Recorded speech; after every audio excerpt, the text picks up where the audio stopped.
Well, it's not just him going out there in front of the airwaves. It's not just Whoopi Goldberg. It's not just the progressive left, but you have Antifa taking the streets and lighting the American flag on fire. Let's go ahead and watch this together.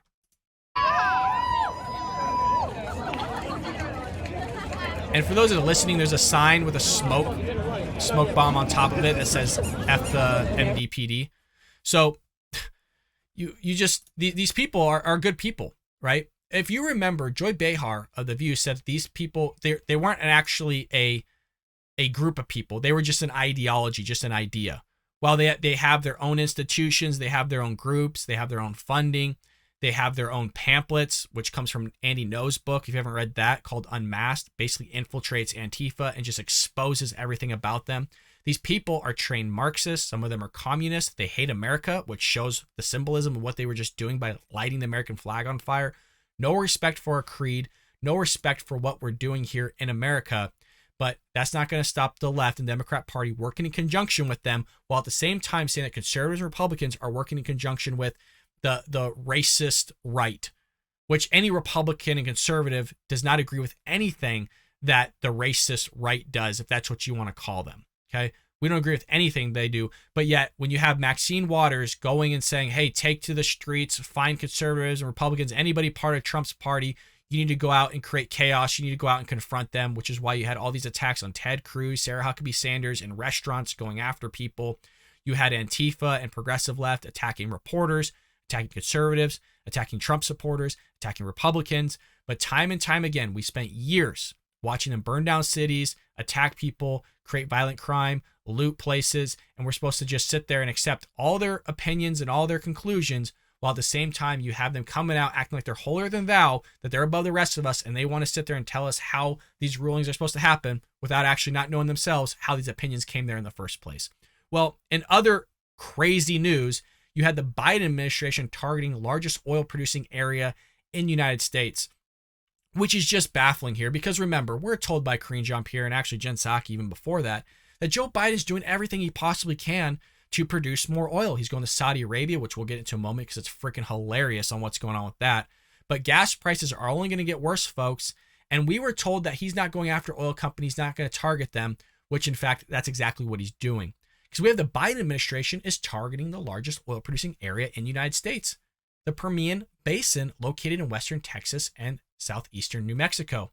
The EPA, the lovely EPA, always doing great work for Americans here, which is partly the reason why we have such high gas prices, because they always want to put their foot in the freaking the mud itself, is considering labeling parts of the Permian basin as violating the ozone standards set by the federal government. Quote, the EPA is now considering a discretionary redesignation for portions of these counties in New Mexico and Texas for the 2015 Ozone Clean Air Act, Section 107.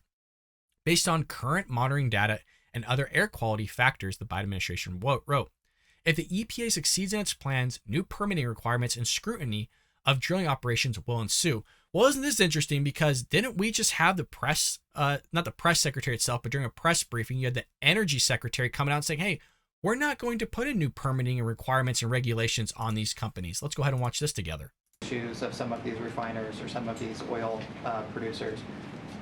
What guarantee can the administration give them as you're asking them to increase production, that more regulation as you pursue that transition isn't coming down the pipe for them? As you're asking them to lower we're prices asking more? them to increase supply. We're not telling them we're going to increase regulation on them. We are hopeful that they will see the opportunity of investing as well in this clean energy future. In fact, a number of these refineries have transitioned to biofuels, and that's good.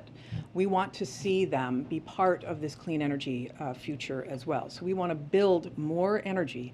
We want to build clean energy, and we know that ultimately that's where our security will lie. Thank you, Secretary. Secretary Granholm, you and the President have framed this war in Ukraine as the primary driver of the spikes. So there you have it. The Energy Secretary coming out and saying, hey, we're not going to put in new regulations.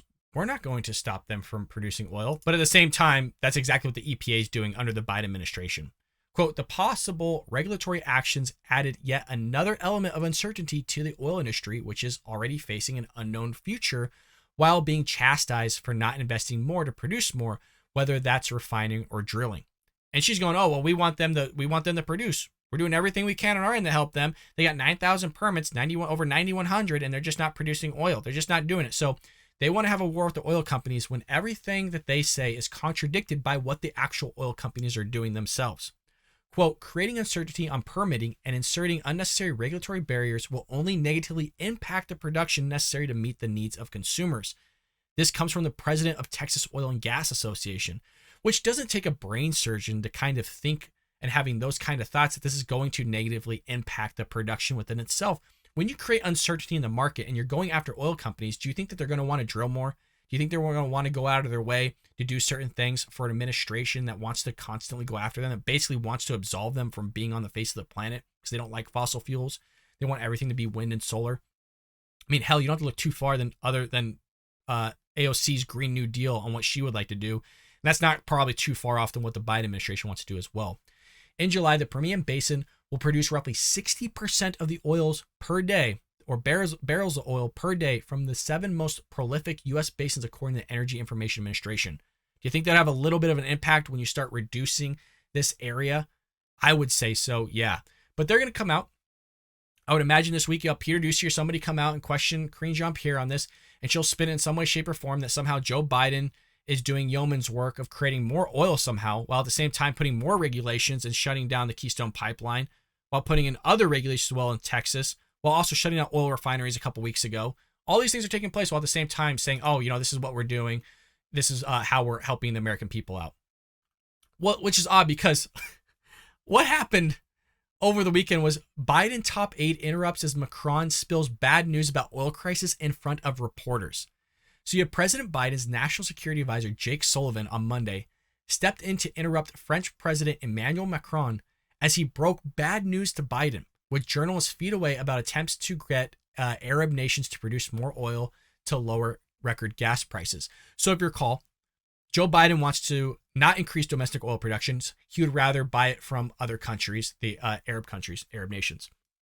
And this is what he's like banking on. He's basically pleading with them. There's funny even cartoons and drawings out there of him pleading with these Arab nations to produce more oil. There's just one problem. They can't. They're basically saying, hey, we're at max capacity here. So it says, quote, maybe we should just step inside because of the cameras, Sullivan said, monitoring to journalists covering the G7 summit in Germany. It's unclear if Sullivan was concerned about any particular nugget of news leaking to journalists, but some of Macron's words were clearly audible. Quote, I had a call with MBZ, Macron told Biden, referring to the leader of the United Arab Emirates, Mohammed bin, I can't even pronounce that guy's name, I'm not going to try. It's an unbelievable long name. Quote, he told me 2 things. I'm at maximum production capacity. This is what he claims. And then he said the Saudis can increase by 150,000 barrels per day, maybe a little bit more, but they don't have huge capacity before 6 months' time. So they're trying to find oil now. They can't do it. Biden himself is trying to figure all this out, which is astonishing, right?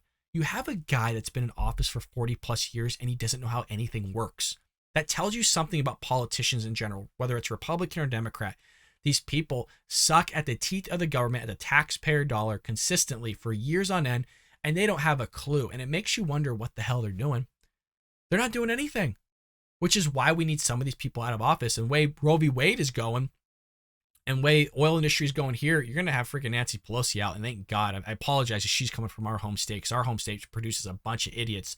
Nancy Pelosi, you have Barbara Boxer, you have Kamala Harris as the vice president now. All folks are coming from freaking California. You got a bunch of nutsos. So I feel some sense of an apology is due, because you have people that I live with in this state voting for these same knuckleheads in there, and they can't figure out why everything's going to crap.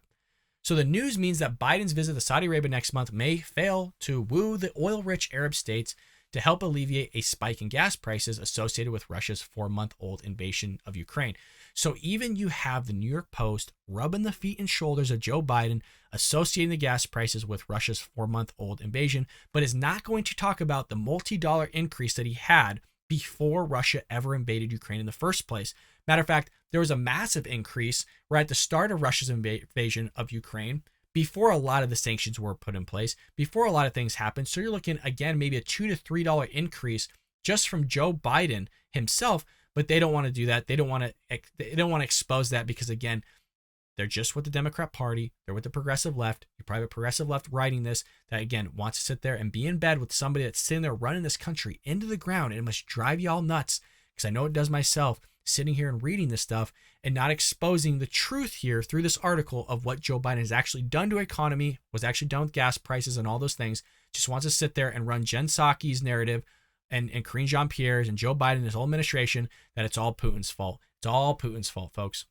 I hope you enjoyed that clip from the Bald Brad Show. If you did, make sure to hit that subscribe button so you can stay up to date on all our future content.